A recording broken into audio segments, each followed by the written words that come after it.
nervousness by talking too much. Talk, talk, talk, talk, talk, talk, talk, talk, talk. Men especially. Men are worse at this than anyone else. So, and the reason we're in selling is because we get along well with other people. We're more social, more sociable than other people. So we'll talk, talk, talk, talk, talk, talk. Anyway, so he said, instead of talking so much, ask more questions and listen, and you'll be more effective. And I did, and he was right. And that helped me an enormous amount. So ask people, what one skill, what one change in what I'm doing would help me more than anything else? And they'll tell you, if you were a superb prospector, if you were so good at prospecting that people were literally coming in the windows with their checks trying to buy from you, if they were lined up in the corridor when you got to work in the morning with their checks saying, me first, if you were such a good prospector that when you phoned, they said, thank heaven you phoned, can I send a car for you?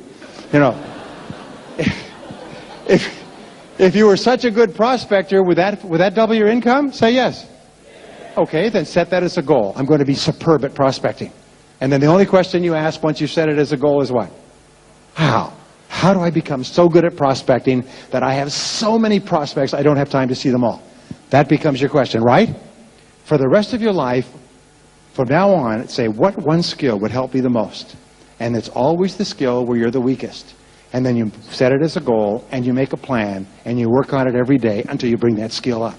Now, you may not like it to start off with, and you may not be very comfortable with it, and you may not like prospecting or closing or something else. Well, boo-hoo for you, okay? Get over it and get on with learning how to do it well, right?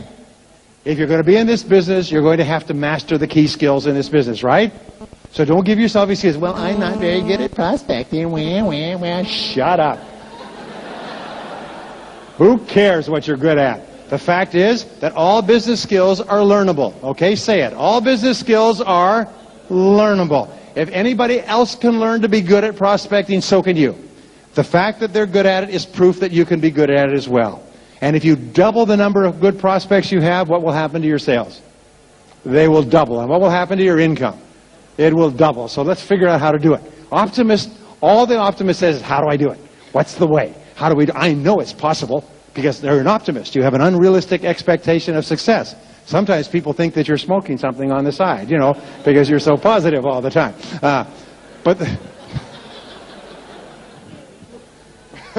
the fact is, anything anyone else has done, you could do. Nobody's better than you. Nobody's smarter than you. Everybody's at the top of their field that once was an idiot.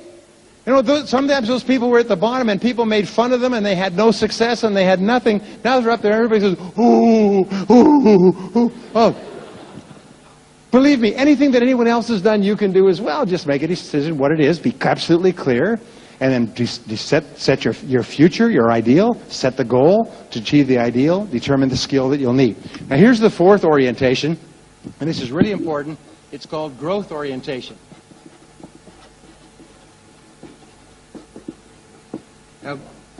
Now growth orientation is the key to the future. Lee Kuan Yew said that years ago, is that we have to have the smartest and best educated populace in the world, which Singapore just about damn near does. All right? Because this is a city-state built on brains. And our people have to be smart. We have to be connected to the internet. We have to be fluent in English. We have to be able to deal in the world market. This is brain power. So this whole country has been built on learning. And the key to your success is learning as well. Now, I was asked recently, what are the keys to continuous learning? What is the key to continuous growth? And I said that there's three things. Number one is read on a regular basis. Reading is to the mind as exercise is to the body. If you don't read, it's like if you don't exercise your muscles, what happens to them? What happens to your muscles if you don't use them? Yeah, they atrophy, they become weak, they become useless. But if you use them, then they're strong and they work for you. They're available to you at all times. It's the same as reading. When you read, it takes total concentration. It activates more brain cells. It works out that muscles. It even amazes your mother-in-law. But you can actually become smarter. Just like you can build muscles